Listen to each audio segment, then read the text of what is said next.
Okay, you've been freezing intermittently. Oh, have I? Okay, I may turn my video off just to stop that. Oh, Okay, good. great. Fine. Ask Dr. Brinson. Good afternoon.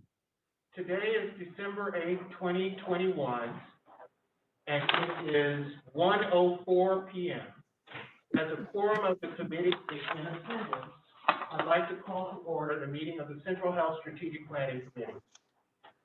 As a reminder, some of our committee members are also participating by video conference, so the staff will be managing video and audio feeds of all participants closely to make sure we have a legally compliant meeting at all times. The first item of business is public communication.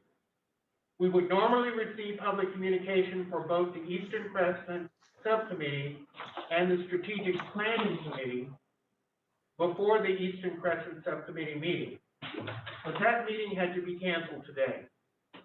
If you were planning on commenting on any of the Eastern Crescent items, please proceed with your comments, as the Strategic Planning Committee will hear item 2 that was from the subcommittee agenda.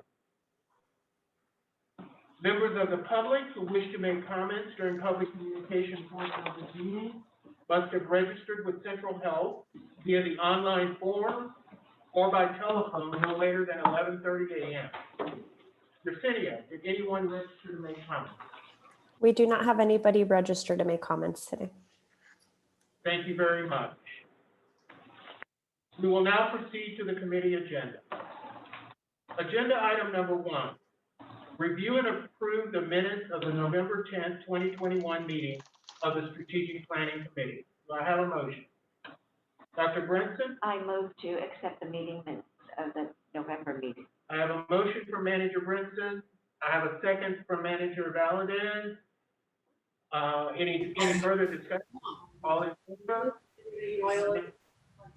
Any opposed? Any abstaining? Motion carried. Members, we will now take up item 2 from the Eastern Crescent Subcommittee agenda. Because that subcommittee is an arm of this committee, we can take up their work as a part of our agenda. That item is receive and discuss updates on the Eastern Travis County service expansion. Stephanie McDonough will be presenting.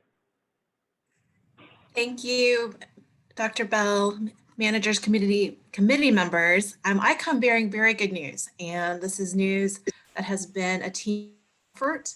I really need to shout out to the Central Health Procurement folks, our facilities development team, Travis County Attorney's Office, many people who are not on this call, but we've all hands on deck, and we are very pleased to announce that we have a general contractor for the Dell Valley Health Wellness Center. Yes, she's in and out. You're in and out, Stephanie, as far as video is concerned. I don't know if it's on our end or yours. Maram, I can hear you very well. So I think it's on your end because I can hear everybody else as well. I can too. So it's on Central Health Center. I believe. Okay. We don't hear her at all. Yeah, we haven't heard a word Stephanie said. Sandy's on it. Yeah, I can hear Stephanie. Same, she's very clear. Yeah, I can hear her Here, clearly. stand by for just a moment so we can. Technical. We're gonna stand by for a moment so we can check out what's going on here. She's here. She's here. Carla. She's here.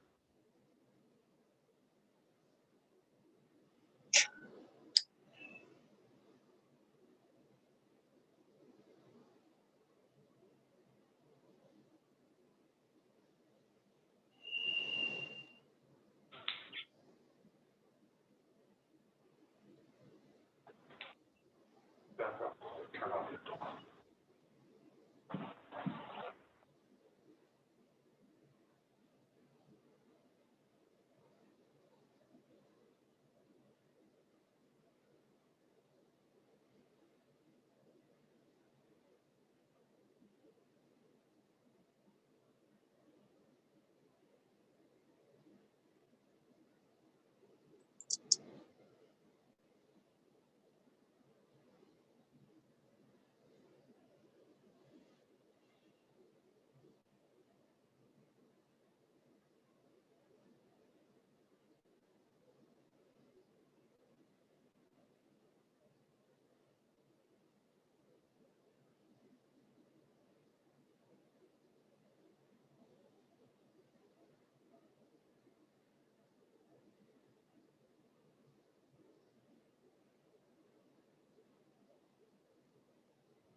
It's live. Okay, we're back on.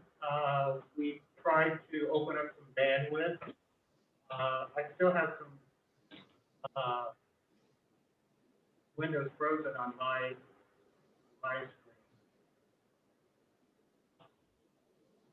screen. We'll start again. Stephanie, you wanna give it another try? I'm going to give it another try. The news is still really good. We have a general contractor for Dell Valley. We're very pleased that we've entered into a contract with O'Haver Contractors. They are a San Antonio-based company, but have substantial healthcare and especially hospital and clinic experience. They have a lot of public sector experience. They're working right now on many projects across Texas, including one in Bastrop. Really excited to work with them. This will be the first time we have worked with them, and that is for the Dell Valley site. We are in the very, very final stages. David Duncan sent over some kind of a clean PDF right before this meeting for the general contracting firm that the evaluation team selected for the Hornsby Bend Health and Wellness Center. I cannot, because we're not in a contract with them yet, announce who that is. But I'm really excited. The firm that we hope to enter into a contract with, we've had a relationship before, and it's exciting that I think we're almost there. And if Mike Giesel and I have our way, there will be an inked contract this week. Looking at David, we've had a number of folks who've had unexpected family emergencies and other absences from the office, but we think we can get there and cross the finish line for Hornsby Bend. We also have received comments, and just as of this week, submitted our responses to the comments on the site development and building permits from the city of Austin. That does include Travis County review as well. We remain very optimistic about getting those permits and reaching that real critical point where we can commence with construction. And more updates as we get closer to those dates. Again, I can't thank our consultant teams enough who are really, and our central health team members who are really driving to make this happen. An update on Colony Park. I think the last time we talked, you knew that we had agreed with the city of Austin on the terms of a purchase sale agreement for 2.28 acres in the Colony Park Master Development Area. That agreement has actually been inked. We think we've agreed to all the terms. We are waiting for the city of Austin to send that back a version that Mike can sign. He's got his signing pen ready. And Patty and Lisa and Jeff have their checkbooks ready. All of them are standing by to send over a wire over the earnest money required as part of that agreement. And we really think that will happen as soon as we hear back from the city. We thought it could happen before Thanksgiving, but I think, with the holiday, things have gotten delayed a little bit. We also have the draft terms from the city for the interlocal agreement on the infrastructure arrangement.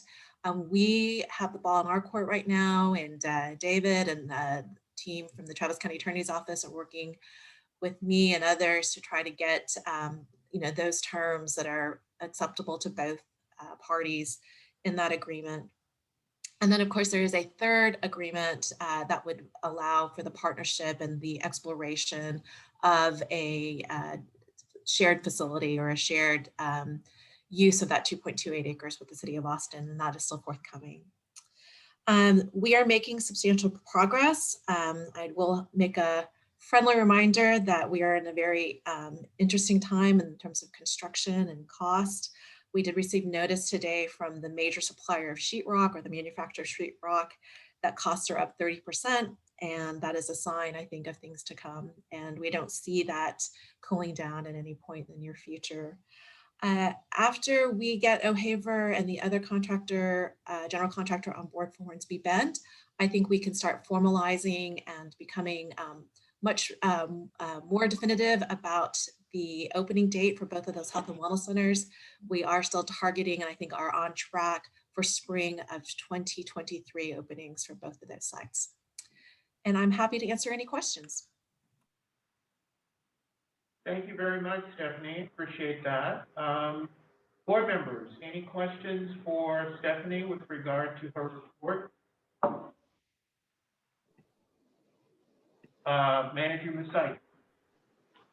Thank you. I just really want to thank you, Stephanie, and the staff for all your efforts. This is a building overdue, but I'm glad we are getting there. Thank you. Really appreciate it all. Thank you, Manager Musait. Thank you, Chair Greenberg. All right. Manager Motwani, did you have anything? Okay. Thanks, Stephanie. Okay, members, we will now return to our regular agenda for the Strategic Planning Committee. Agenda item number 2, receive an update from Guidehouse Incorporated on equity-focused systems planning work, including the initial of Prioritization Framework concept and a briefing on voice of the community engagement activities. The Guidehouse team, including Dr. Avi Sharma, Danielle Srinivasan, and Will Murphy, will be presenting. Monica Crowley, Jonathan Morgan, and Alan Shalsha will be available for questions if needed. Okay. All right, good afternoon, everybody, and thank you again for the opportunity to meet with you and provide you with an update on all of the great work that has occurred over the past month since our last meeting. If we flip to the next slide, please, I just want to cover the agenda and our discussion points for this afternoon.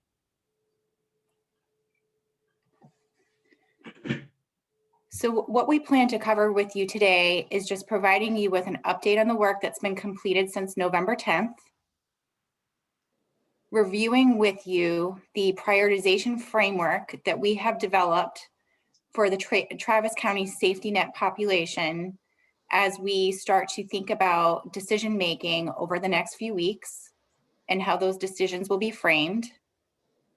And then we have a comprehensive voice of the community update that will be led by Will Murphy from K Strategies.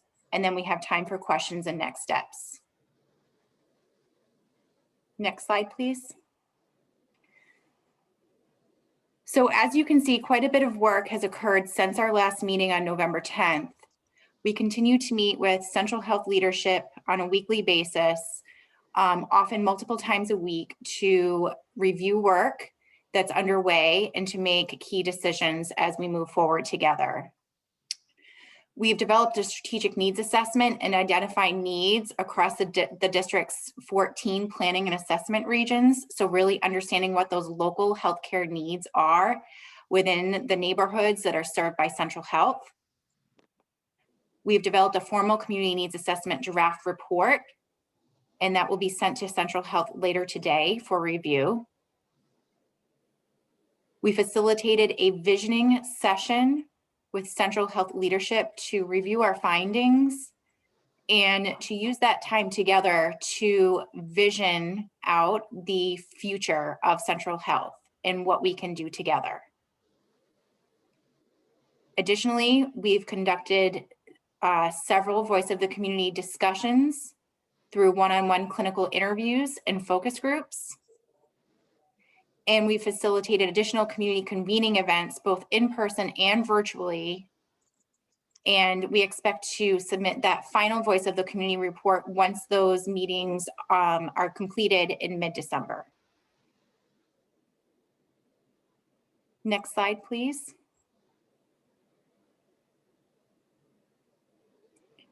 So at this point, I'm going to hand this over to Dr. Avi Sharma, who's going to walk us through the prioritization framework. Thanks, Danielle. So like Danielle mentioned, in the next 10 to 15 minutes, I would be walking us through our approach to prioritization.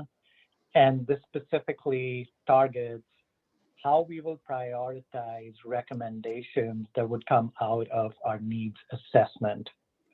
So for the purpose of this assessment, we have divided the Travis County region into 14 unique planning and assessment regions.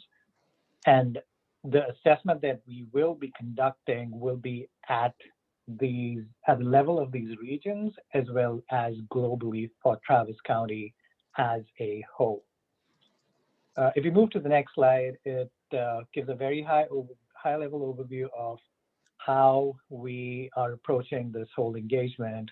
So the first step was for us to gather and analyze data.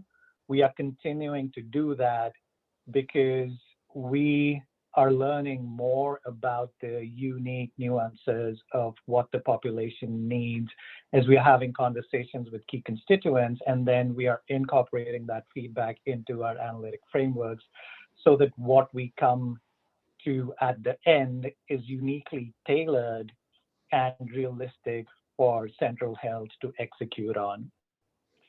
We are organizing our frameworks and our outputs based on multiple variables. We are looking at our assessment from not only the point of view of these different regions, but also from the point of view of different specialties, different slices of population, and different payer coverage types as well. The last thing that we would do after we have completed our analysis is that we will prioritize the recommendations based on an analytic framework. And if we go to the next slide, it gives a high-level overview of what that framework is. And in the subsequent slides, we dive deeper into each of these assessment areas.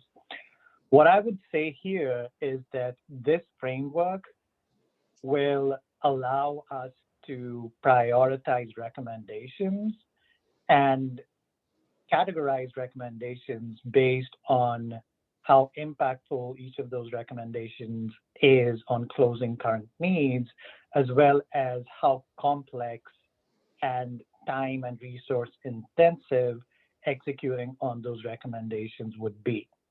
But eventually, humans would have to look at the outputs of this framework to actually think through which of these ideas or recommendations will need to be prioritized. So all of this to say that this framework is directional and would give us a very solid list of recommendations, but then we will have to look at those recommendations, evaluate those recommendations based on qualitative criteria that might not be captured in this framework to come up with a final list of recommendations that we want to execute on.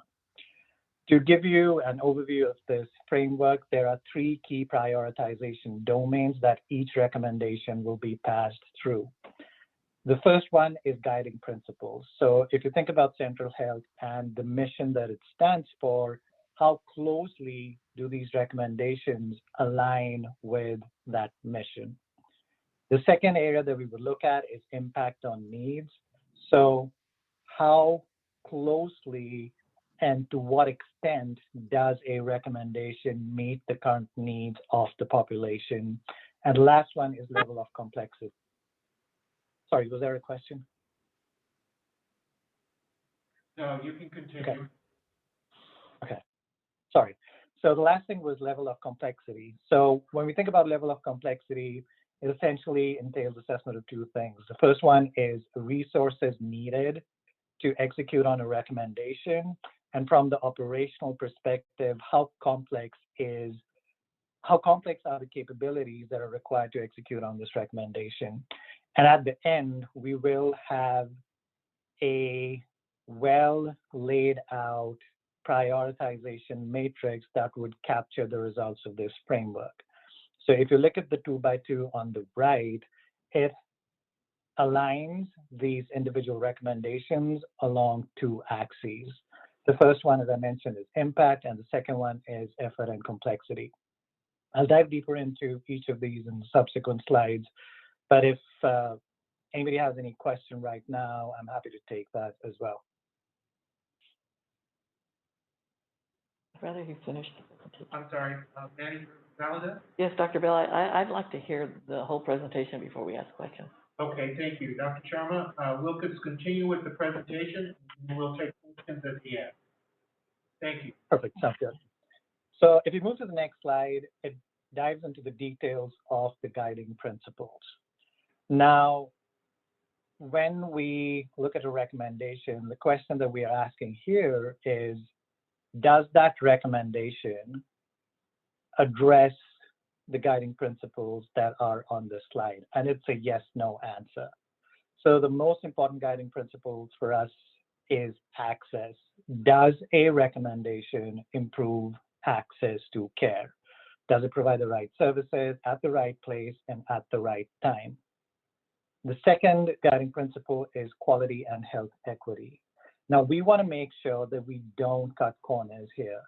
We need to assess each of those recommendations based on whether it delivers quality care and whether it meets the needs of the population versus making sure that only one group or one region is being weighted heavily and is getting the most benefit out of that recommendation. So again, quality and health equity is collectively going to be our second guiding principle. The third guiding principle is playing to strengths. Now, we know that Central Health leverages a lot of partners to care for its population, and we want to make sure that Central Health uses its capabilities to the max and then also holds partners accountable to work at the top of their license and capabilities to make sure that the continuum of care is created for patients to get care. The last guiding principle here is financial considerations. So thinking about funding sources and how the execution of a recommendation would be sustained over a long period of time by ensuring that continuous and sustainable funds flows are managed and appropriately targeted to make sure that recommendations actually give the value that we are hoping them to deliver to the community. If we move to the next slide, it dives into the two assessment criteria that we will use to evaluate each of these recommendations. And the difference between how we've used guiding principles and these two criteria is that since guiding principles were a yes or no, these criteria would be weighted. So we will create an analytic framework that would weigh each of these criteria differently depending on how important that criteria is. And that would then drive the outputs of that framework based on the analytic framework that we create when we think about how we'll use impact and level of complexity to gauge and compare different recommendations. So the first and most important thing for us to consider when we are looking at these recommendations is impact on needs. Now, we have 5 individual variables that go into assessing how closely and significantly a recommendation meets the population's needs. So the first one is access points and capacity. The question here is, does a recommendation improve access by creating capacity either through bolstering current access points or creating new access points? The second one is demand. So here we'll look at whether there is unmet demand and need for that recommendation or service in the community. Now, if the demand for a service is higher, then it gets bumped up on a prioritization list because then the need for that recommendation or service is also high. The third one is continuity in care. Now, if you think about the role of Central Health, it is patient and community focused. And if you see the patient or community at the center, you need to make sure that the continuum of care that requires to be created for the patients or community needs to be met is there. We need to think about how the individual components of the healthcare system come together and create a continuous model where transitions from one point of care to another are streamlined and that the holistic needs of a patient are being met.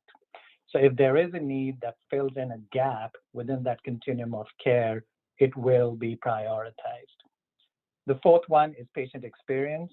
We want to make sure that we improve patient experience. And then when we look at recommendations, we also think about how well those recommendations meet patient expectations and preferences before they get to the point of care, at the point of care, and after they go out of the point of care. And the last one is enabling the network. If there is a need that would allow Central Health and the different partners to come together and work more closely and in a more streamlined fashion to provide care, that will obviously be prioritized. So the first set of criteria, again, would collectively allow us to gauge what the impact of a recommendation is on closing gaps and meeting unmet needs. If we look to the right side, it talks about level of complexity. So if you think about level of complexity, it's essentially how many or how intense is the requirement for resources and how intricate is the capability that is required to execute or deploy a service or a recommendation. So again, we have 5 key variables that we would look at here.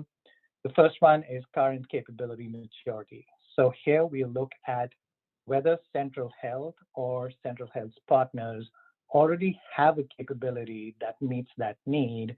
And then we will see if that capability can be refined or matured to close the gap and meet the needs. And recommendations that are based on leveraging current assets and current capabilities will obviously be easy to implement and would hence be prioritized along the level of complexity axis.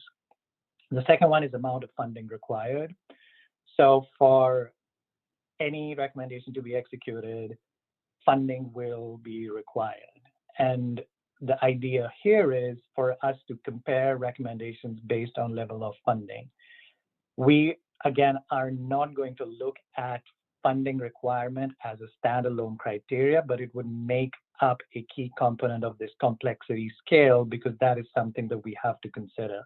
We are not saying that if there is a need that is closed by a recommendation that requires a lot of funds, that we are going to deprioritize it, but we are going to consider funding requirement for that need to come up with a holistic solution that actually works.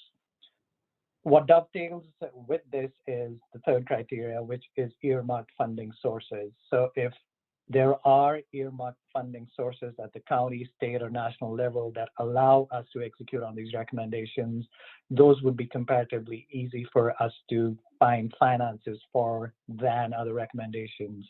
And a classic example of these recommendations could be mental health related recommendations. A lot of money is being poured into the system at the national level to meet the needs that are arising because of the mental health crisis. So if we have access to those funds, mental health related recommendations should obviously be prioritized.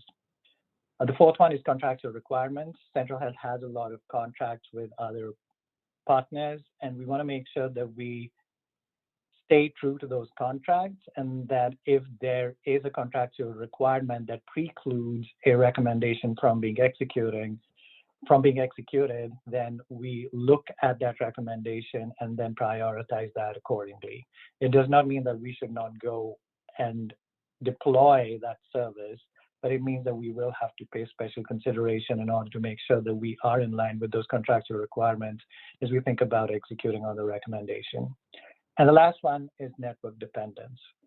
So since Central Health depends on a lot of partners, we want to make sure that we don't rely more heavily on partners than is absolutely needed. If there is a recommendation or a service like care coordination that can be owned by Central Health, we want to make sure that we look at that from that perspective and then prioritize it accordingly. Again, the goal here is for us to create a network of services that is based on the continuum of care idea and that meets the needs of the community while leveraging Central Health's capabilities and also leveraging partner skills and functionalities as and when they are appropriate. So if we go to the next slide, the summation of our analyses would be the prioritization of our recommendations based on these two axes. So for simplicity, we have created this 2x2, but if you think about how this framework would be used, each of the recommendations would be compared with all other recommendations along two axes. Yes, please. We're still having some difficulty over here at Central Health. Can you pause for just a second? I didn't catch that, sorry. You broke up. I believe, Dr. Sharma, this is David Duncan, the council. I believe he wants you to take a short break while they look at their internet connection. Oh, got it. Thank you. Thanks.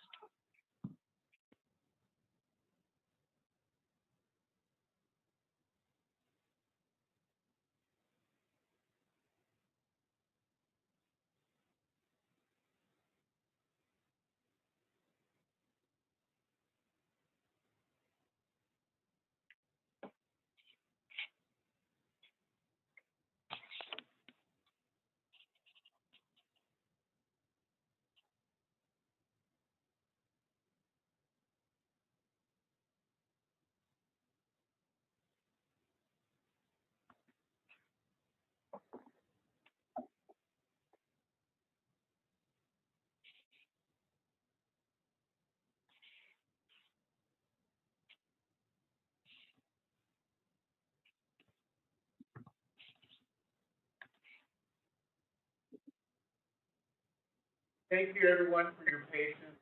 We're going to try this again. We're having an unstable internet on our side, and so at times we tend to lose you guys and lose not only the video but the sound. So bear with us, please. Dr. Sharma, I'm sorry, but could you start at slide number 9? Sure. So on this slide, what we have tried to describe is the output of our assessment.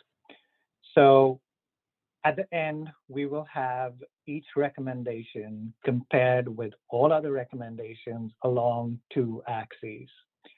So recommendation A and B, which of these recommendations has a higher level of complexity, right? So we know that it is recommendation B. But if we compare recommendation A with C, they're almost at the same level of complexity, but the impact that recommendation A would have is significantly higher than recommendation C. Again, at the end, our goal is to provide a framework that allows us to think more clearly about these recommendations. And the theme here is for us to bring in analytic rigor to identify which recommendation impacts the current needs of the community the most, and how complex is executing on that recommendation. And now, after this, as I mentioned, we will have to look at these recommendations and think about the qualitative aspects that go with the execution of these recommendations to make the final decision. But again, at this point, while we get to this 2x2, we will have, again, an analytic and well thought out approach for analyzing recommendations based on how closely they meet the needs of the community and how resource intensive or complex they are to execute.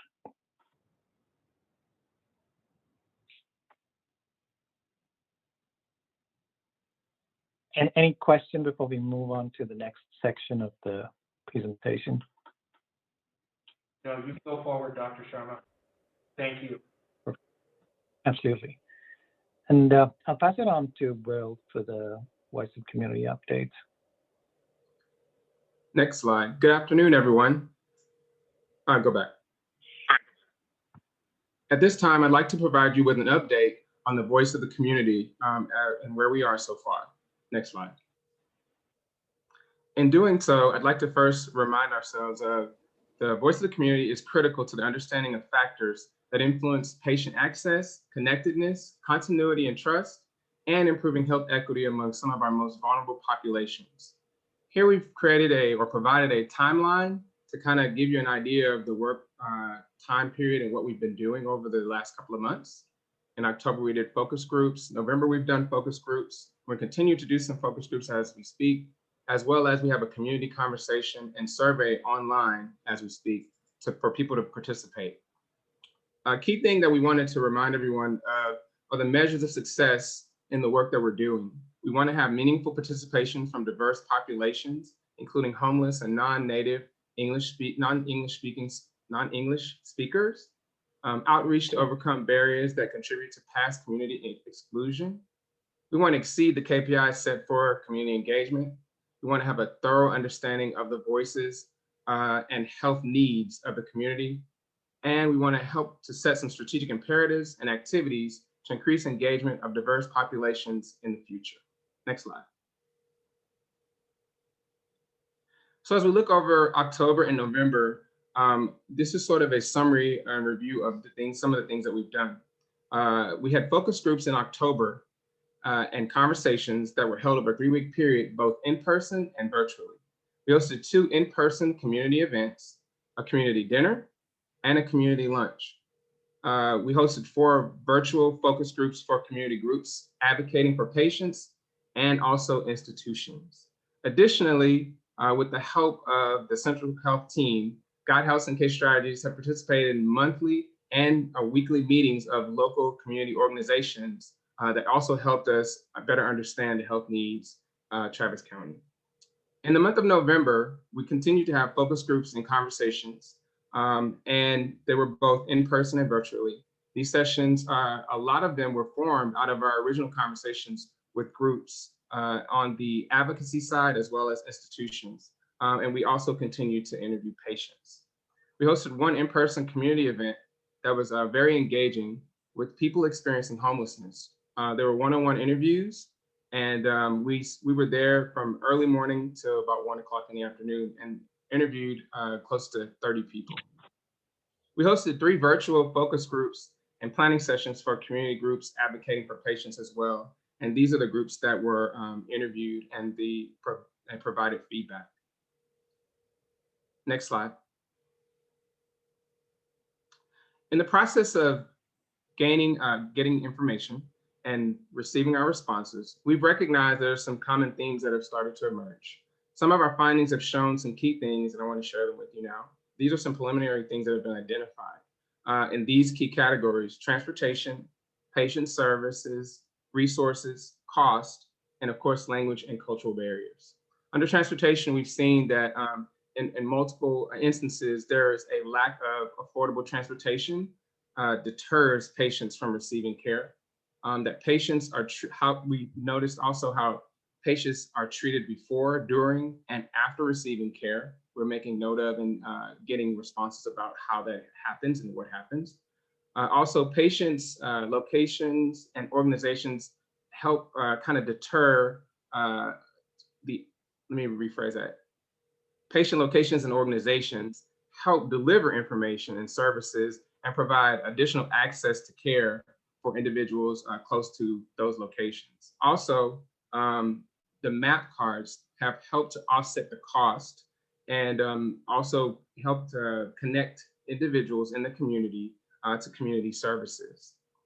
Under language barriers and cultural barriers, we've noticed that there are some miscommunication and misunderstanding between providers and patients, and sometimes third parties are engaged to help deliver the message more clearly. These themes are all preliminary. We are still uncovering information as we go through the research and the data that we've collected. And we're also have some incremental information that's coming in, but we are definitely beginning to see some different things emerge from the audience that we've talked to. Next slide. Our next steps include the following. Under group 1, talking to ACHI, the Asian community. Specifically, after having our first conversation with the advocates for the Asian community, we recognized that segmentation was very important and that we needed to talk to a diverse group of the Asian community. And so we asked ACHI to sit with us and help us find individuals to talk to the individual needs of different communities of the Asian community. Also, conversation African-American men. We're working to make sure that we have addressed and understand some of the key needs of African-American men in the community, as well as making sure that we talk to individuals that can help us connect to more individuals to get information. We are planning a community survey. It will be conducted online and by phone to gain additional support for the findings, as well as other things that we may recognize across Travis County that may be topics that we need to explore and understand for this project. And also on December 16th, we're going to have community conversations to kind of talk about the systems planning project, as well as open the opportunity for individuals in the community to take the online survey. This is an extended way that we can reach the community and get more information. And group 2 and group 3, we still will be talking to advocacy groups as well as institutions that we reached out to initially. There are some that were not able to make the initial meetings. And so we're continuing to reach out to them and provide opportunities for more people to provide input into this great process. Next slide. Are there any questions? Thank you, Will. I appreciate, and Dr. Sharma, I really appreciate the presentation. And Monica, there's no further presentations on this item, or? There's one other bit of information that we wanted to share as a preview that is in, and actually, Brianna, I'm going to share a different slide from what you're showing. So let me share that is something you guys haven't seen before, that is going to be a part of what's coming in the Voice of the Community report out. And the reason that, you know, that we haven't shared this before is because it is preliminary and not complete. But do you guys see a thing that says patients and community via patient serving orgs? Yeah. Okay, thank you. And I'm off camera because of the unstable connection. I don't want to risk both. But we are collecting information at the events on demographics and on the number of people that have been connected with. So when they say that there was a community dinner, at the community dinner at Dobie Middle School, there were 33 attendees. 84% of the attendees were Hispanic or Latino, 5% were African American, and 11% were Anglo. And 25 were female and 3 were males. And we also have the age and ethnicity information. At the community lunch, there were 48 attendees. 72% were Hispanic or Latino, 18% were African American, 6% were Anglo, and 2% were other, with 25 females and 10 males. And then there were 13 attendees at focus groups with the Alliance for African American Health in Central Texas that were African American females. And they spoke with 40 people experiencing homelessness at the Sunrise Community Church.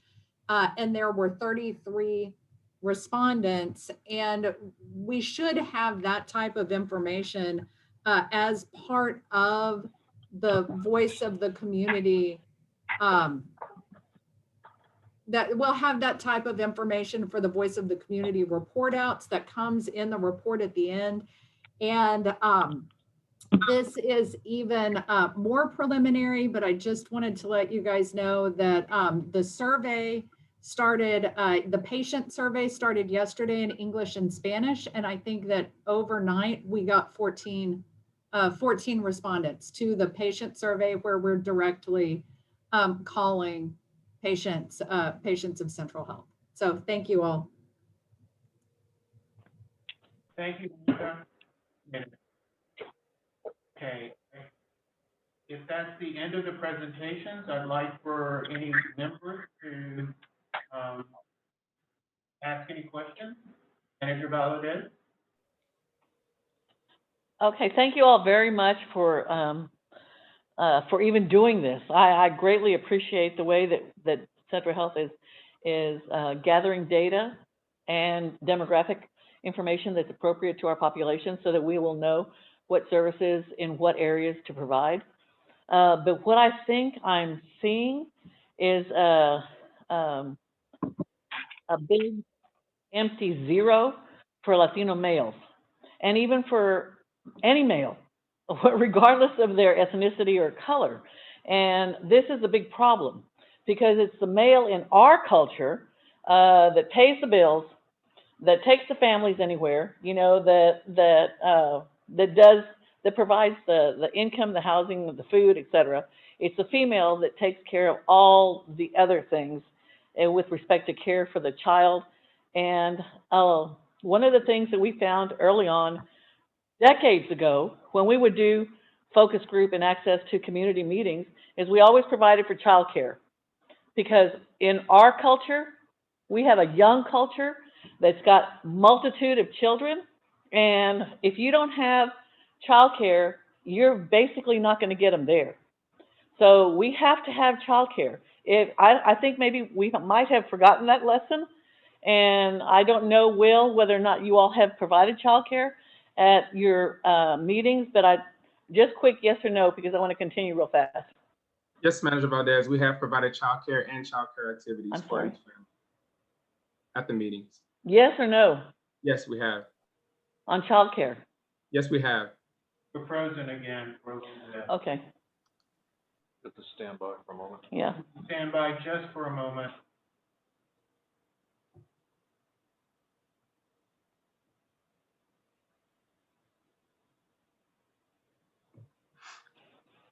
Okay, go ahead. Okay, Will, was the answer yes? Manager Valdez, can you hear me? Yes, now I can, thank you. Hello. Yes, ma'am, we have definitely provided childcare at each event. We Great, truly okay. understand the need. Okay, and so then for accessing the participation of males, especially Latino, Asian American, African American, how are we getting the males there? Because they're the backbone of our culture and our population. And that is in the poverty communities is what I'm talking about. Right. How are we getting them there? I recognize that need as well. My father-in-law is Latino. And so in doing so, not only did we take the numbers that we have, but when we looked at the data, we looked at all the gaps, such as male to female demographics. And we've made sure that on the other side of what we're doing right now, both calling and finding incremental people to take the survey, that we're looking specifically for all gaps. So that at the end, this is truly a comprehensive survey that looks at demographics and zip codes and key indicators across Travis County, so that we know we have a full breadth and broad scope of people.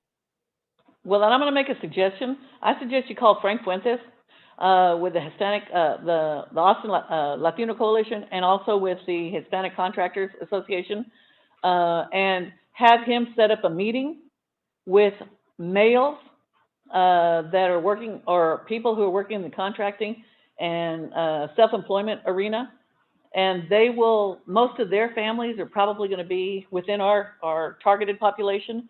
And I think that would be a great source of information and a population that we have not historically reached out to. So that's my suggestion, as soon as you can.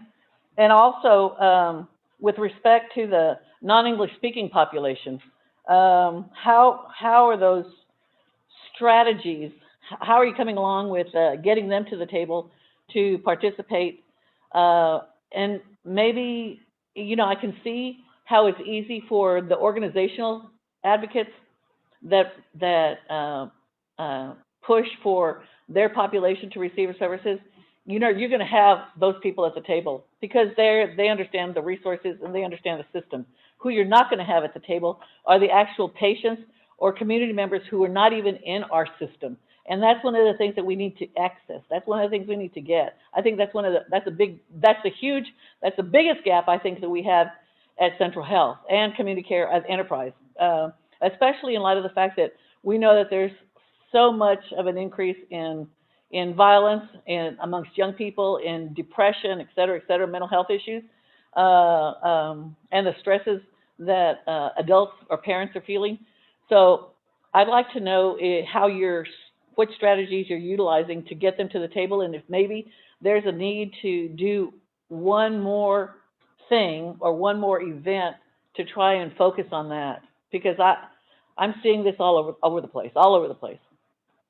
So Manager Valdez, I believe your question is how are we addressing finding more non-English speaking individuals for the survey? And that of course runs across both the Spanish language as well as Asian languages. And so what we've done, first and foremost, part of the process that we're creating here is sort of a community connection.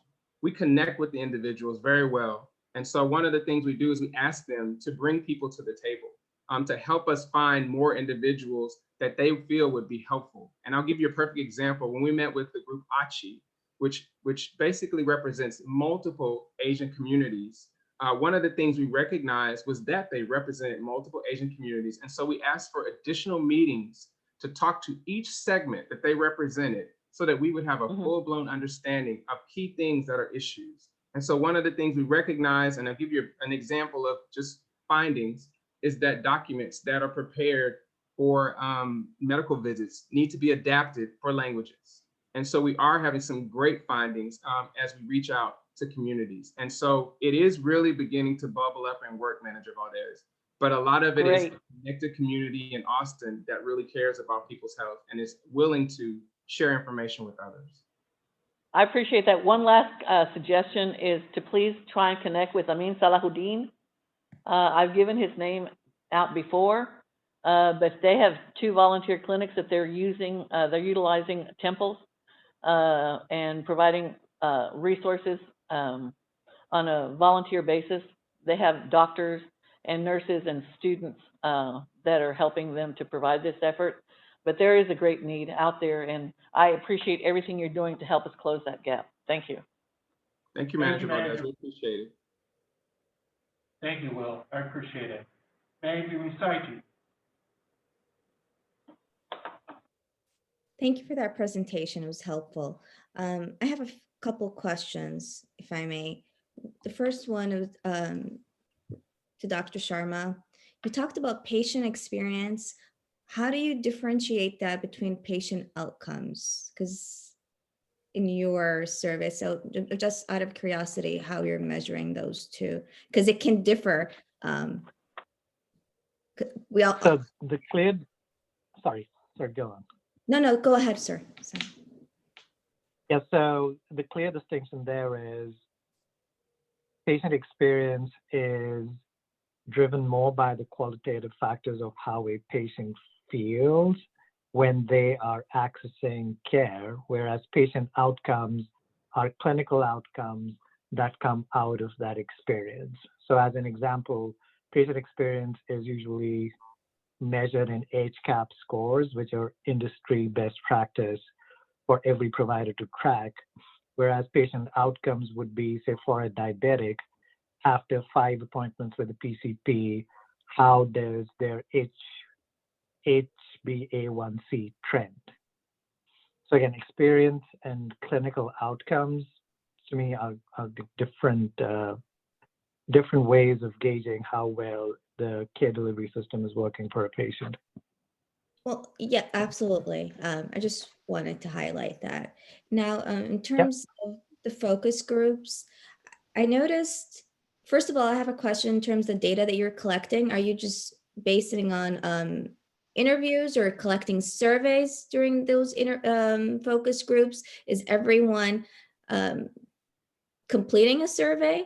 I think the data that Monica showed us, that last slide, not everyone completed. So just knowing, because sometimes people tend to be more engaging and talkative versus others who do not share or feel intimidated to share their experiences. So I just wanted to know in terms of your data collection during those focus groups. And also another thing that I noticed, your times of your focus groups. I don't think, given the population that we are serving, they're usually not, you have it between normal working hours. I've noticed the mornings, and the latest was 5. And many of these communities are not able to attend during this period of time. So I want us to be mindful of their availability. So if we can, so those are the 2 questions that I had related to the focus group. And the last one, in terms of the data, is this data housed by you or is it Central Health, and who owns it? Thank you.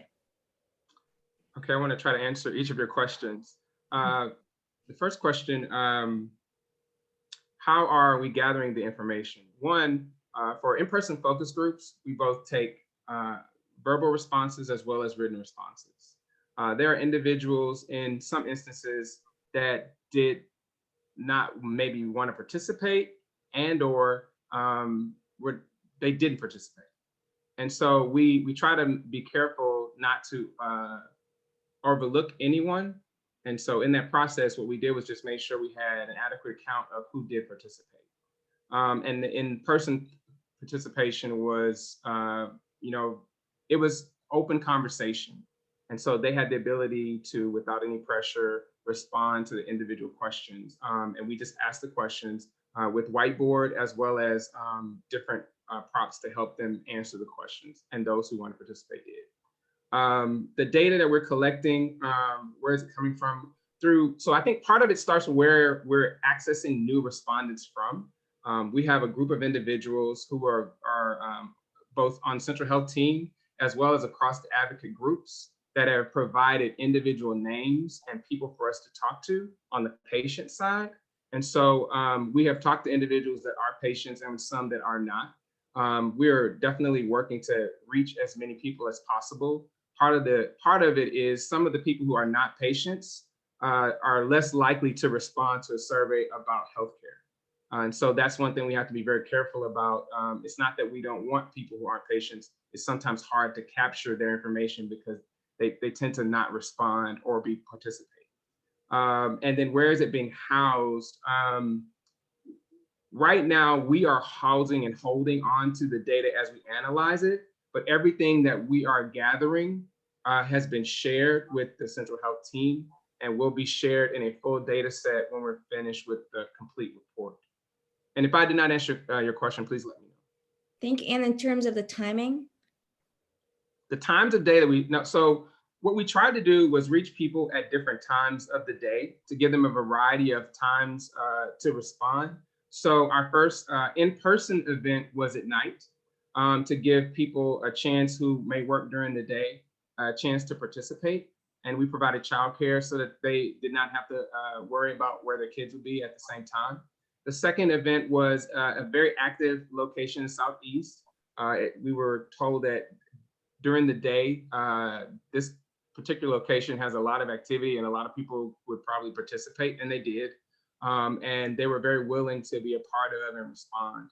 And so those were the two key in person. And then we've held virtual conversations all throughout the week, some Saturdays at different times. We've really tried to vary the times in which people can participate to give everyone an optimal opportunity to be a part of the initial phase of what we were doing.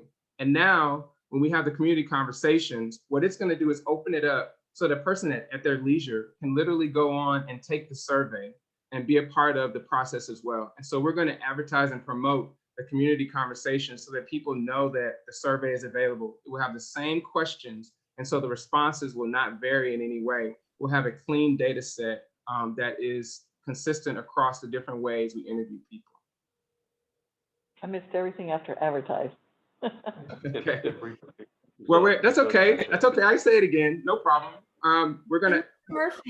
Well, if I may add to that, Will, our outreach team and folks from our other staff members are literally picking up the phone and calling MAP members throughout the day to conduct surveys, and they're notating whether or not somebody chooses to have this conversation during the evening or on the weekends. And our team is actually picking up the phone and calling people, administering surveys at night and on the weekends. And one key thing about the phone calls too is that we have also looked at individuals that are not currently in our data set. So people that we've not missed, gaps, we ask that the data be built on some of those individuals so that we capture the zip codes, demographic information. And again, like I said, we have a complete and broad scope in our data set. And just one last thing, if I may, just to confirm what Mr.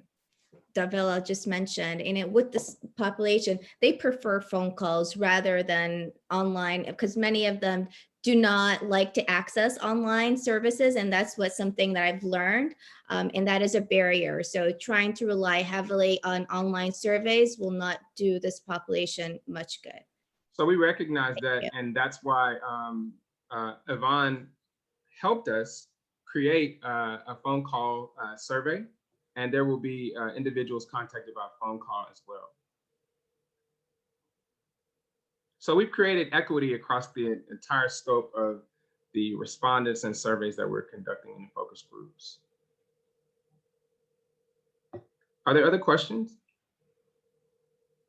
Okay. I have one comment. Brief. Manager Valadez has a quick question. Yes, and I appreciate everything that you're doing. Thank you, Will, and Dr. Sharma. I still would like to know how we're receiving responses from people who are not part of our system, which is a vast majority of our population that's below 200% FPL. How are we accessing their responses? How are we getting to them? Because that's also going to be important as we strategize for future, I guess, recommendations to be implemented to expand our base and to make sure that we are dealing with the needs of the community. We don't know what those needs are if we're not accessing the majority of the people that are not even in our system. So how are we doing that? How are we overcoming that gap?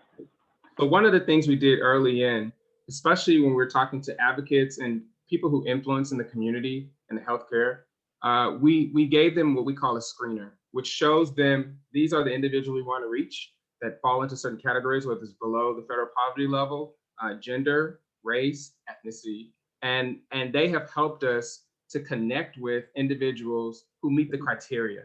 And so that's an additional way that we have worked to make sure they are reaching the exact and right population. Thank you very much, Will. I appreciate that. And again, members, I do apologize for our internet unstableness over here at Central Health. It has, I think we got most of what everyone said, but if members continue to have questions or maybe missed some information, I'm sure that our team will be able to provide us with answers. So you can submit those to Brianna, and she will forward them to the appropriate staff person to get it to Guidehouse for a response. Again, I apologize for the unstableness of our network at this point in time, but we will try to proceed forward. Okay. Thank you all. Thank you both. Thank you, Will, the Guidehouse team, Dr. Sharma. We appreciate all of the work that you've done. It's been excellent so far, and we can't wait until we look at some of the final results that you guys have gathered from most of your activities. So thank you very, very much. Thank you. Okay. Agenda item number 3. Receive a presentation on the results from the Central Health Enterprise 2021 Awareness and Messaging Survey. Mr. Ted Burton will be presenting with Andrew Hart from Stroke Insight, Juan Torno of Cultural Strategy, and Erica Page of Belmont Ice House. Ted? Thank you, Dr. Bell. I'm going to attempt to leave my camera on, but if the internet is unstable, I will turn off my camera. Today, I'm Ted Burton, Vice President of Communications. Today, we are presenting findings from our biannual awareness and message survey, as you mentioned, Dr. Bell. The goals of the survey are to understand awareness and support for Central Health's mission, use of healthcare organizations and programs, perceptions of those organizations and programs, and to find out which messages resonate or connect best with the people that we serve.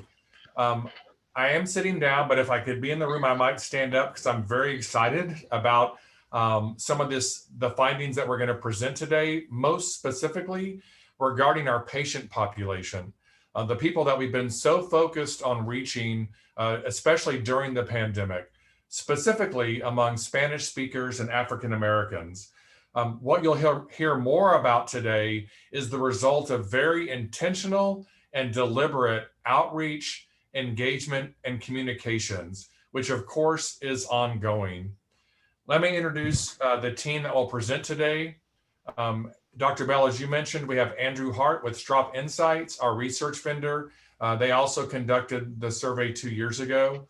We have Juan Torno with Cultural Strategies, a longtime communications and marketing consultant for Central Health, works for enterprise partners and many others in our community.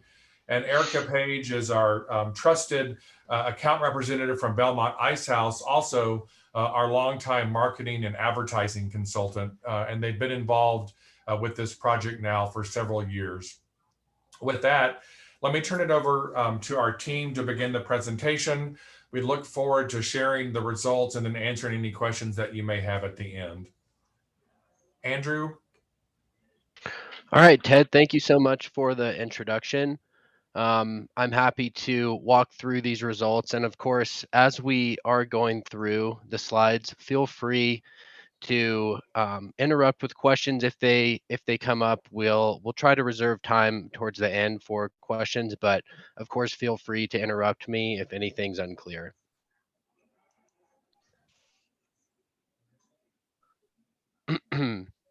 So Ted covered most of the basics here, but I did want to touch on a few key points. So this study has been fielded in 2019 and again here in 2021.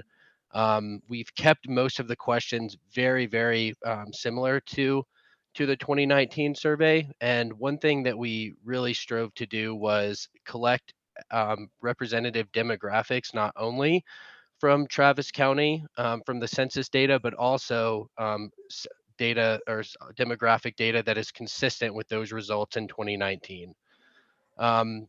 Throughout the report, you'll see a few areas where we discuss current patients versus non-patients. In the bottom left of the screen here, you'll see how we've defined those current patients. It's basically anyone who has interacted with any of these four organizations in the past 2 years. So when you do see current patients and non-patients, that's sort of what it's referring to. And then lastly, in the bottom little table, you see in 2019, we collected 400 responses, and this year we collected 455.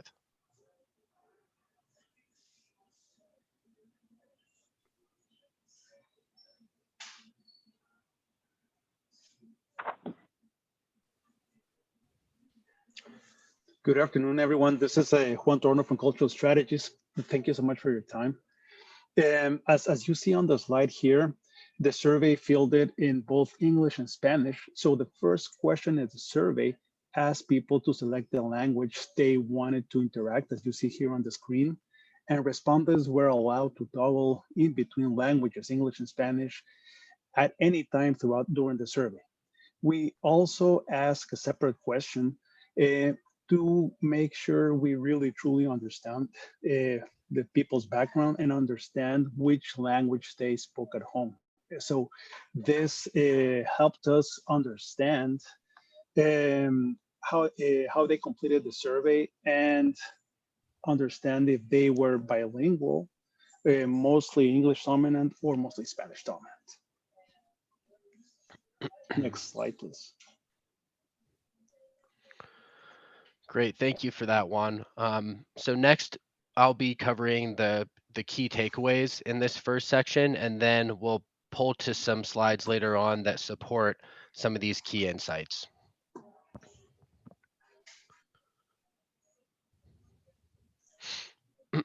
So the overall takeaway is very strong support remaining for Central Health's mission statement. So in both 2019 and 2021, we had just about all of the population agreeing with the statement, everyone, regardless of income or employment, should have access to quality health care. On the right-hand metric, you see that favorability has improved for Central Health 6 percentage points. And that's looking at folks who are aware of Central Health, who have either very favorable or somewhat favorable perceptions. We'll get into this a little bit more, but this kind of shows the key takeaway, some of the most encouraging improvements.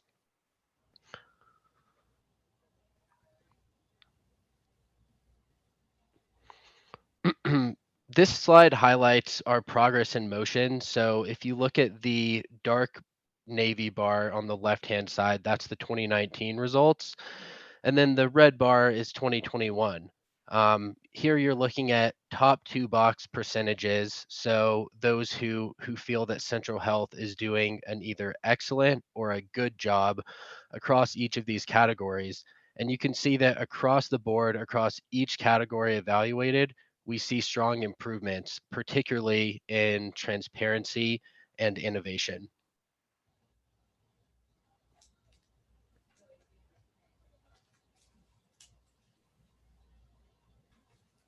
Okay, so as you see there on the slide, we're on target.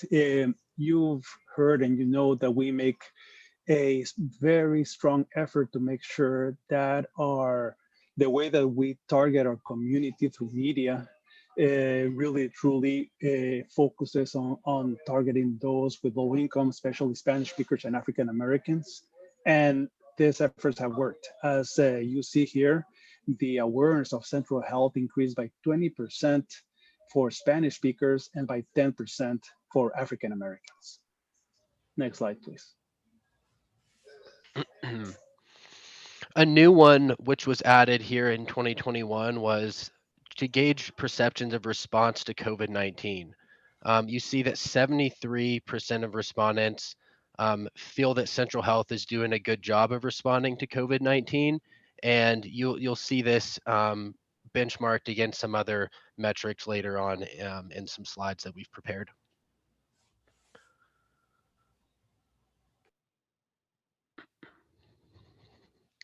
Great. So this first slide here is going to cover awareness and also the improvements of awareness between the 2 years. So first, we're looking at overall awareness in the top table. Of course, some of the larger organizations such as St. David's or Planned Parenthood do have far higher awareness numbers as we might expect, but the table here shows the improvements of MAP and Central Health particularly between 2019 and 2021. So you see awareness of community care is flat, but awareness of MAP and Central Health has improved, which is always encouraging.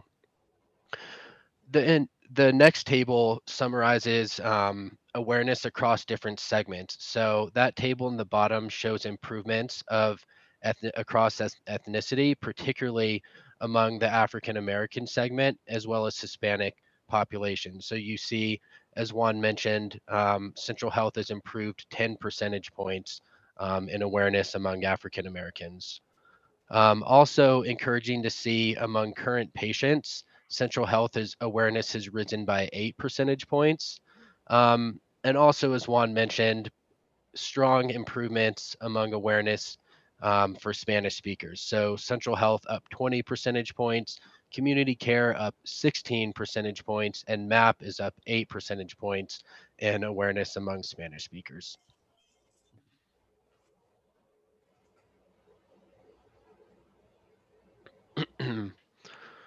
Next, we'll focus on favorability. So this top table shows that top 2 box favorability scores. So these are folks who have the percentage rather that has either a very or somewhat favorable opinion of the organization. So you see community care has increased 6 percentage points, same with Central Health, and then MAP has improved by 4 points in perceptions.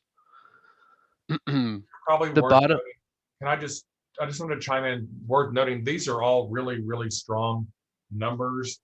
We're almost talking now 9 out of 10, you know, for those who are familiar or who have some familiarity, I can't say the word, who are familiar with the organization. So we were really happy with this. Absolutely. And looking down at this next table, you see the name perceptions. So you see these are all 2021 scores. We just kind of wanted to provide a table to summarize where each organization maybe over or under indexes. You see Central Health very well rounded across all of these organizations or all of these metrics related to the name, perhaps under indexing a bit on uniqueness. Compare that to Sendero, where it's perceived as highly unique, 4.1 uniqueness score, and perhaps under indexes a little bit on the the organization's purpose and mission. So this just summarizes kind of those name perceptions, even though this wasn't really the primary focus this year.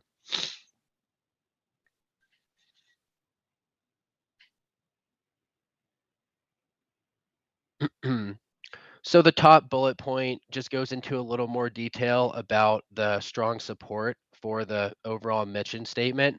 So you see this first point, 80% of respondents strongly agree with the mission statement in 2019 compared to 78% in 2021.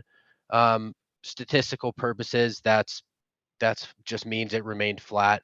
There's not enough of a difference there to warrant a decline in our eyes.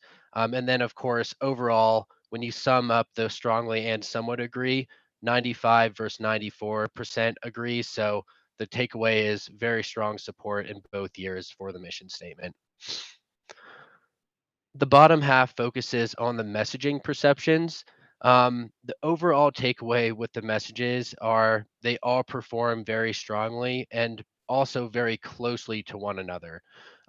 There's not a clear winner in the messages, and there certainly is not a message that would be perceived as a liability. So definitely some flexibility to lean on any of the messages. However, we wanted to highlight some key insights when we look at those messages perceptions across different segments. So interestingly, the top performing statement among current patients focuses around helping residents living with low income get health care. That one resonates best with current patients, but it's actually the worst performer among non-patients. We do have slides that'll help summarize this later as well. The delivering quality care is the best performer among English speakers, while the statements focusing around substance abuse and or reducing hospital visits performs quite well among Spanish speakers. And then with ethnicity, there's pretty much two to three strong performers across all ethnicities, but particularly reducing hospital visits performs well among white and African American respondents.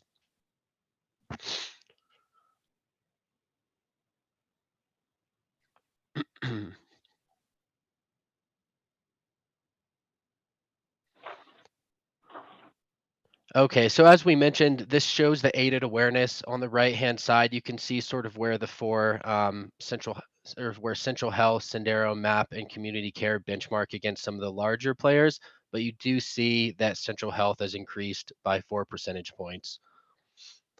Next slide, please. This table, or these two metrics rather, show aided awareness broken out by current patients versus non-patients. So if you look on the left-hand side, it's 2019. Right-hand side will be 2021, with the dark gray being current patients, the light gray being non-patients. You look at how strong of an improvement Travis County Healthcare District has in awareness among current patients. It increased from 8% all the way up to 51%. Central Health also improved notably, an 8 percentage point increase among current patient awareness. Next slide. This is Stephen, Andrew's colleague. I was just going to point out one thing really quickly, in case you're not aware of how we define unaided versus aided awareness. Unaided awareness, we just ask individuals what's sort of top of mind for them. So we ask them without any prompting or any list of organizations. Where aided awareness, we actually provide a list of organizations, so it's prompted, and they select those with which they have familiarity. So just a little clarity there if that's not obvious to everyone. Absolutely. Thank you, Stephen. So next, the same metric except broken out by English versus Spanish speakers. We really want to highlight the right-hand column in the table, the Spanish column. You see that Central Health improved notably, as did Travis County Healthcare and Community Care. MAP also improved at 8 percentage points among Spanish speakers. Next slide. So same view, except this time by ethnicity. You can see some strong improvements for Travis County and Central Health across both Hispanic and African American subgroups. Next slide. One final view of awareness, this time segmented by FPL. So with the darker bar being those respondents under 200%. And you can see that Travis County healthcare has improved 17 points among 200% or below, and then Central Health has improved by 10 percentage points among those same respondents. This is Ted, wanted to interject. We now often, when we talk about Central Health, we use Central Health and Travis County Healthcare District together, just intentionally. So I think that may explain why we've seen an increase in awareness for Travis County Healthcare District. And Stephen, Andrew, I want to also kind of keep us rolling because I know we've got several more slides to go, and I want to be mindful of the time. Absolutely.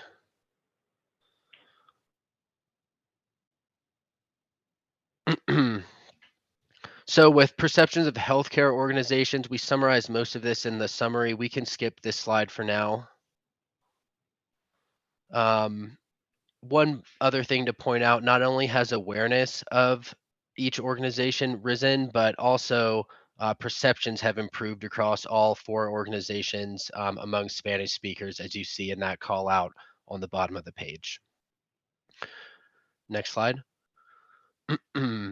So these next 4 or 5 pages are going to focus on not only familiarity, but also some perceptions of each brand.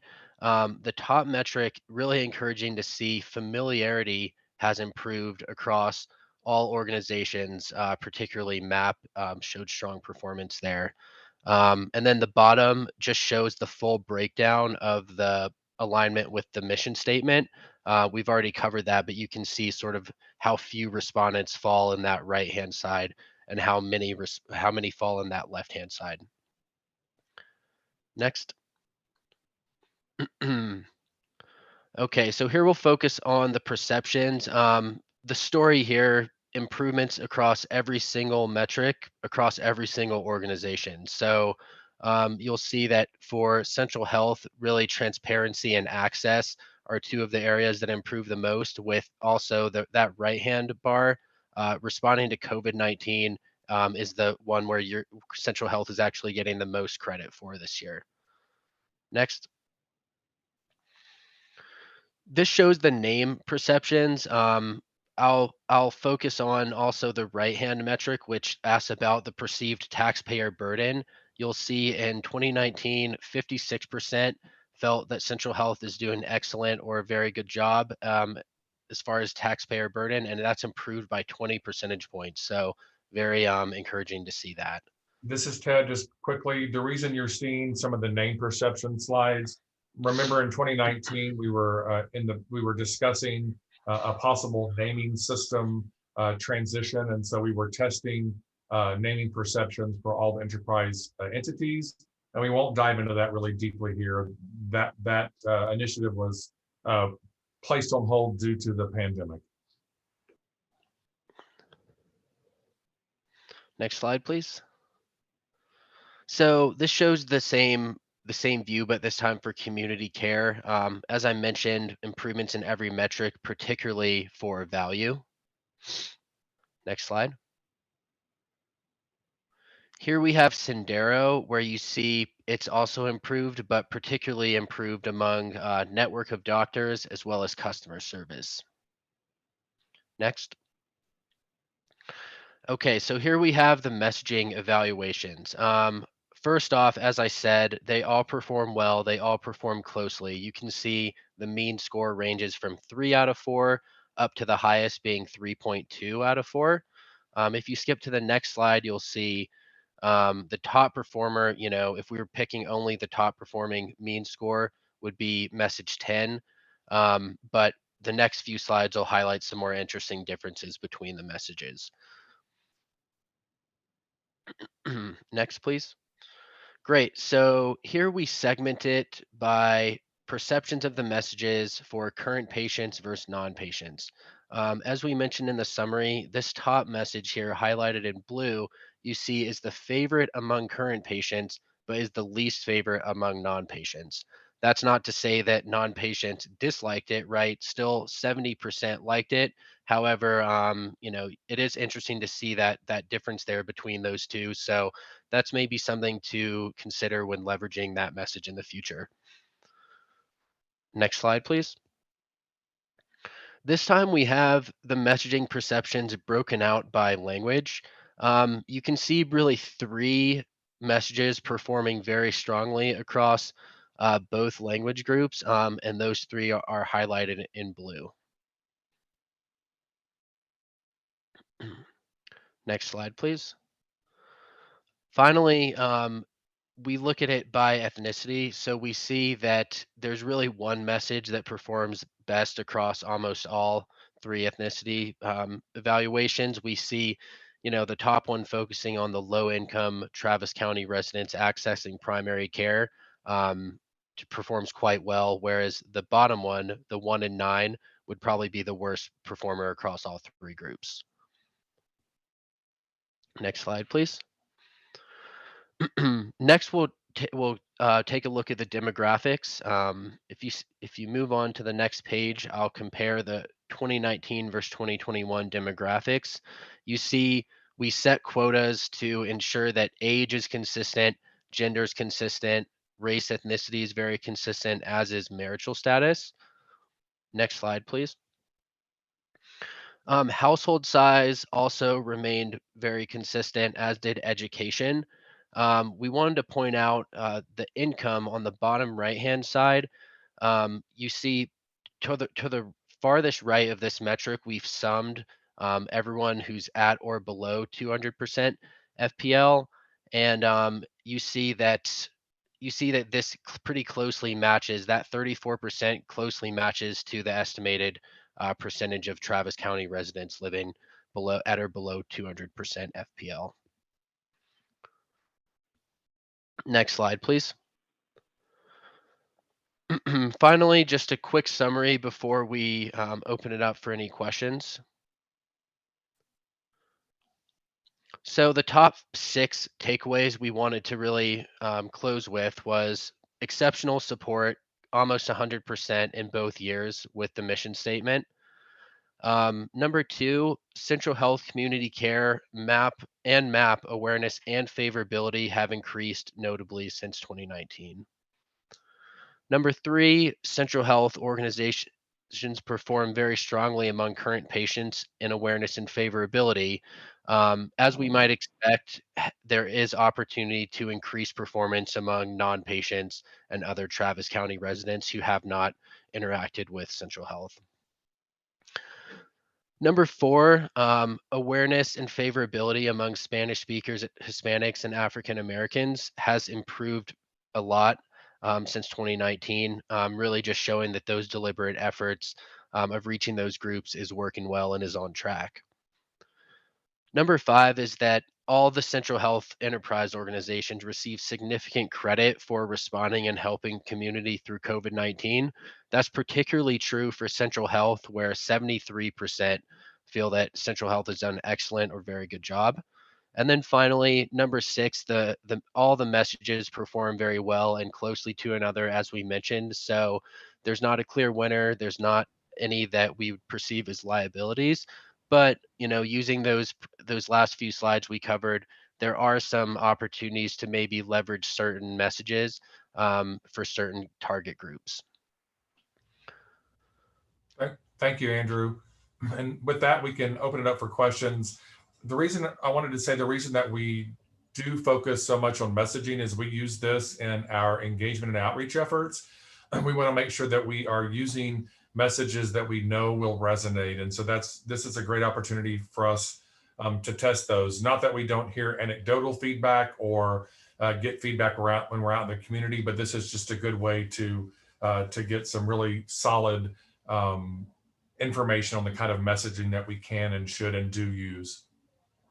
Thank you, Andrew. Thank you, Juan. Okay.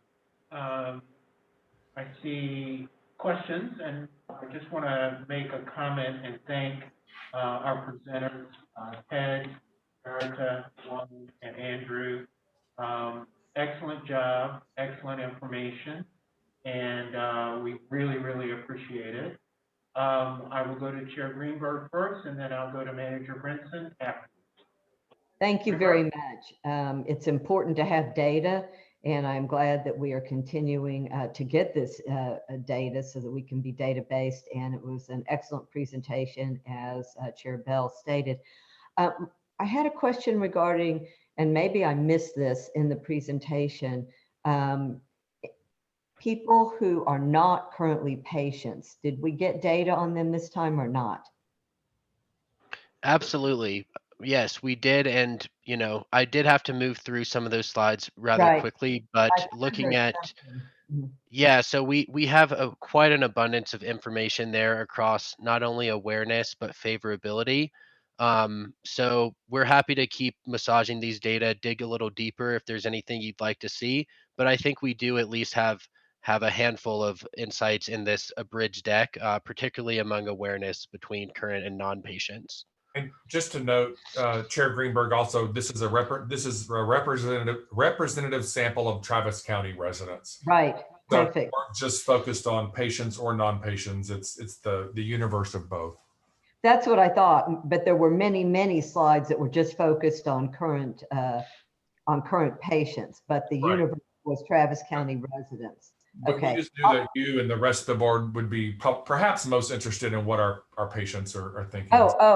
Absolutely most interested, but we know there are people who are not patients who possibly could be, or who know people who would be patients. So just curious. I'll look back through the individual slides.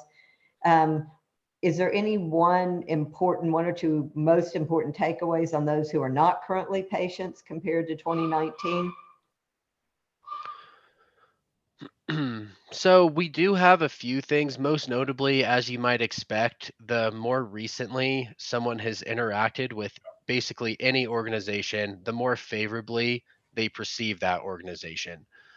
So it's really the opportunity is awareness, generating awareness among non-patients. And yeah, I would say that would be the main one. And we're happy to follow up with any more as we think through that a little bit more. Thank you. Yes, if you have more observations on that, just I would say I'm sure everyone would want to see them. Thank you so much. I would say another one was regarding the messages that we tested, that the serves thousands resonated best with our non-patient population. Serves thousands resonated the best. Interesting with non-patients, because that was my recollection is that's different than what resonated with patients, right? Did I misspeak on that, Andrew? No, so the one that resonated best among non-patients is, delivering quality healthcare to thousands of individuals and families experiencing homelessness. That's only by 1 percentage point. So there's really quite a handful that do great among non-patients. But the key insight that we found is that the one that does worst among non-patients does best among patients. Right. And that's the one that focuses on the 200 locations and helping families with low income. And just one more note, as you mentioned, Andrew, and I apologize, some of the questions are freezing for me, but all of the messages perform really, really well. So we're just looking to see which ones might have that added oomph, so to speak, to urge or nudge or motivate or move somebody, but they all perform really well. Right. I saw there were some very slim differences among many of them. Okay. Thank you. Thank you. Okay, Manager Brinson? Yes, can you tell me what steps did you take to get this improvement?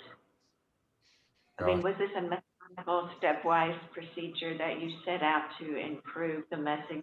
You just set out to improve people's perceptions. And what did you do to do that?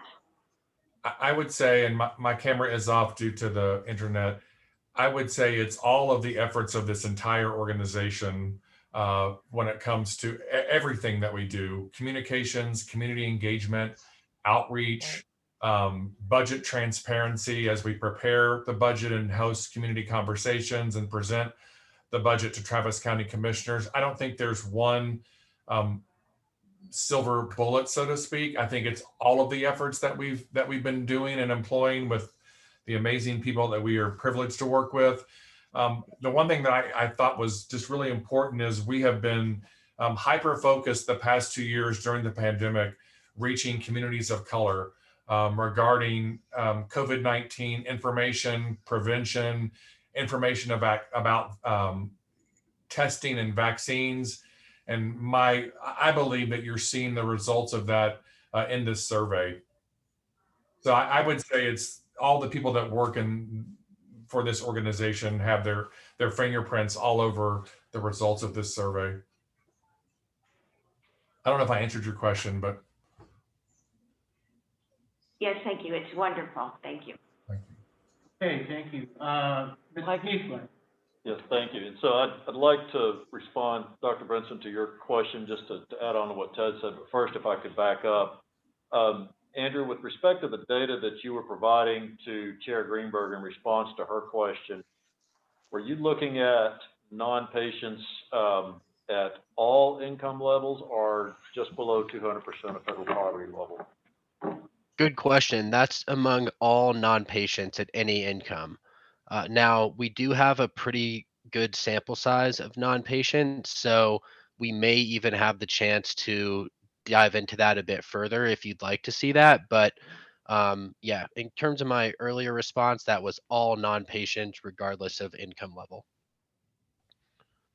And thank you. And so, Dr. Brinson, back to your question, to echo what Ted said, it is kind of an all the above. I mean, it's really difficult, in these perception surveys to have some kind of cause and effect, but it's just also understand that internally, there's a lot of processes around putting together communications and outreach strategies and thinking about those that are on both sides of the digital divide and what are trusted media sources versus information sources.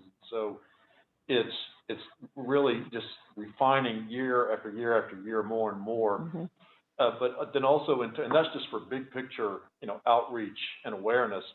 But then with various initiatives, we have very specific and targeted communication strategies as well as modalities. So for example, you received an update on Voices of the Community relative to our equity-focused systems-based work.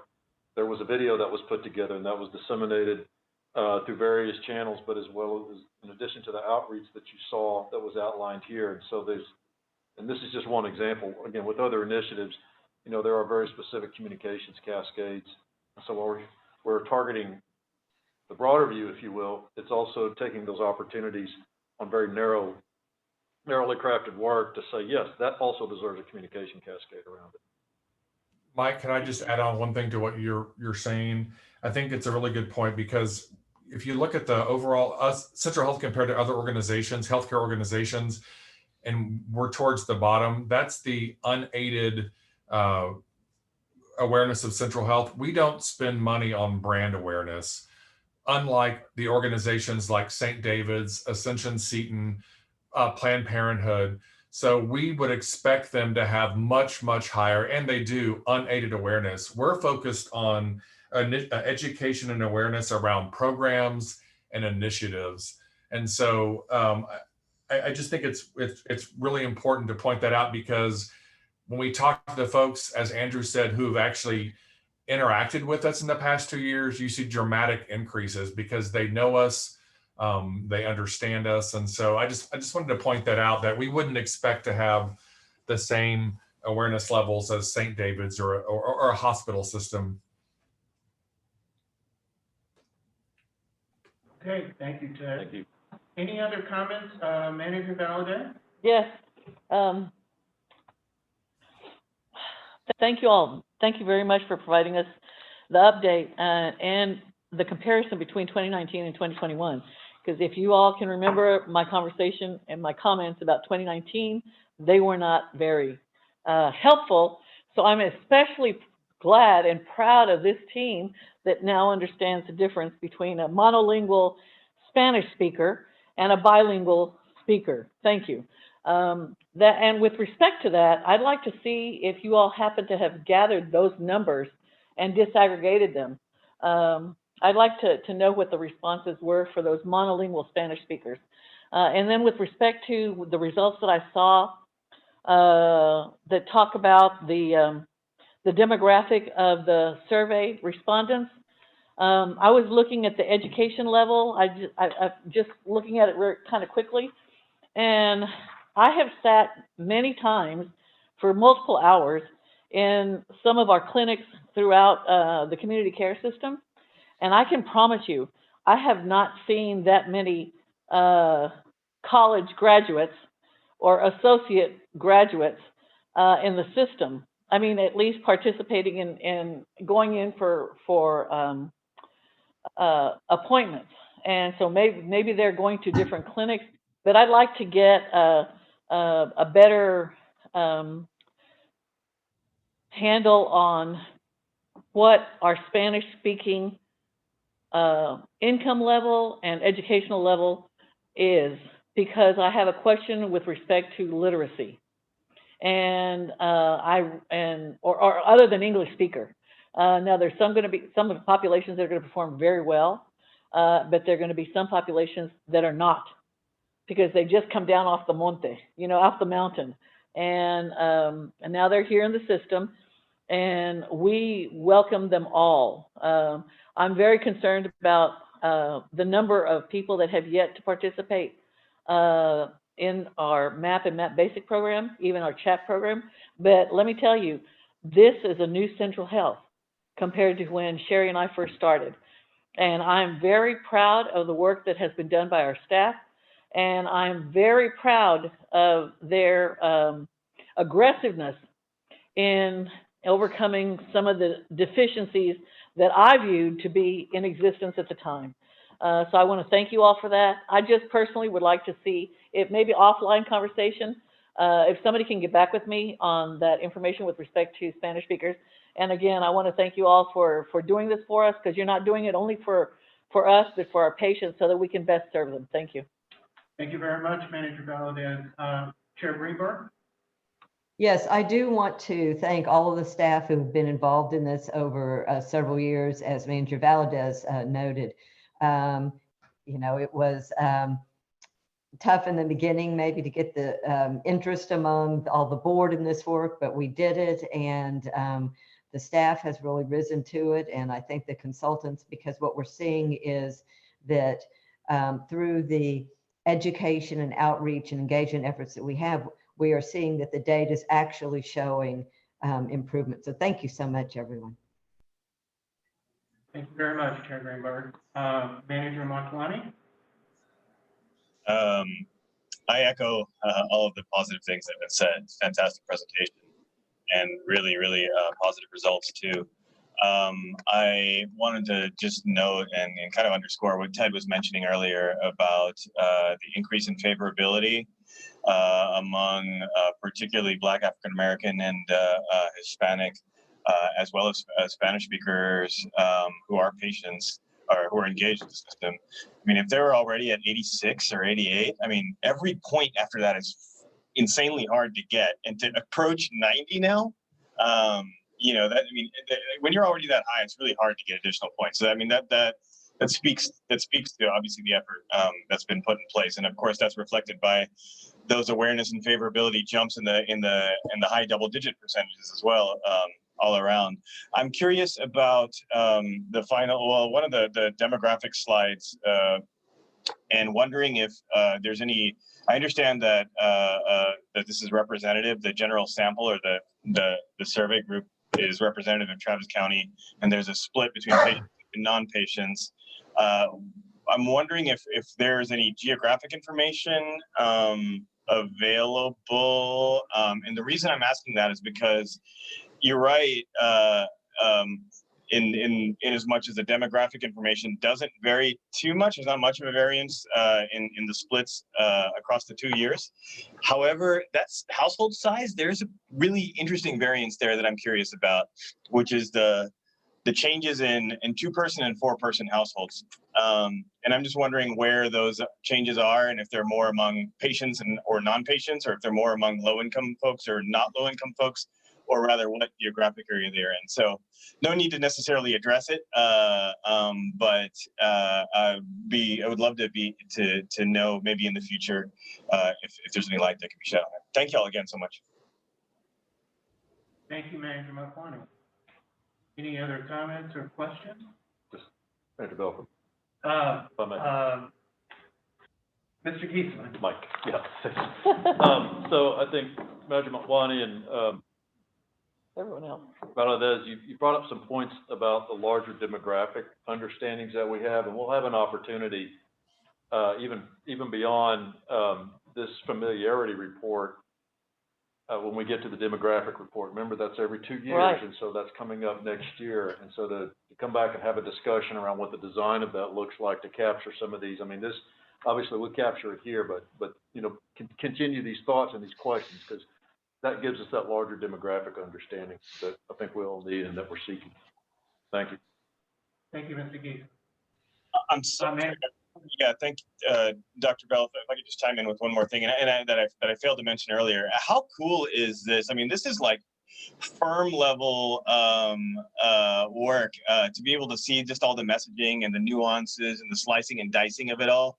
That was just beautiful and a fun experience and privilege to get to walk through that. So thanks, Ted, to you and all of your whole team for producing a product like this for our organization, you know, and doing so on such a lean budget. Thanks. So let me just thank our consultants. I appreciate the support that we have. We have a lean and not mean, but lean and efficient team in-house. And so we do rely on our outside experts to support us. So I do want to thank Strop and Belmont and Cultural Strategies, because we couldn't do this without the support of our expert consultant. It's our pleasure. Ours as well. Thank you. Thank you all. Appreciate it. Manager Valdez. Just one last thing. After you all have completed this result and are preparing recommendations for us, are you going to prioritize what you would like to see happen with respect to implementation of maybe some systemic or operational changes, so that we'll have the recommendation in place, and we'll have the data that will justify those changes as they're coming down the pike? And also, Mike, I'm hoping that we're going to go after some of that dadgum federal money to overcome our broadband and digital divide deficiencies. Thank you. As a healthcare agency. Thank you. Yes, we will look critically at that dadgum federal money. Thank you. I would just say, Manager Valadez, we're already using this information, a messaging component for sure. And I think, you know, the systems planning initiative this is one little slice, I think, that will help inform that milestone project for Central Health and our community. So I would just say yes with an exclamation point would be my answer to your question. Thank you very much. Ted, any other comments or questions? Agenda item 4. Okay, seeing none. Agenda item 4 confirms the next strategic planning committee meeting date, time, and location. Managers, our next Central Health strategic planning meeting is tentatively scheduled immediately following the Eastern Crescent Subcommittee meeting on Wednesday, January the 12th, 2022 at 1 p.m. at the Central Health Administrative Offices, 1111 East Cesar Chavez Street, Austin, Texas, 78702. At this time, I'm ready to accept a motion for adjournment. Manager Brinson. I motion we adjourn. I second. Manager Brinson moves adjournment. Manager Valadez second. All in favor? Aye. Any opposed? Any abstaining? Motion carries. We are adjourned. Thank you very much. Thank you.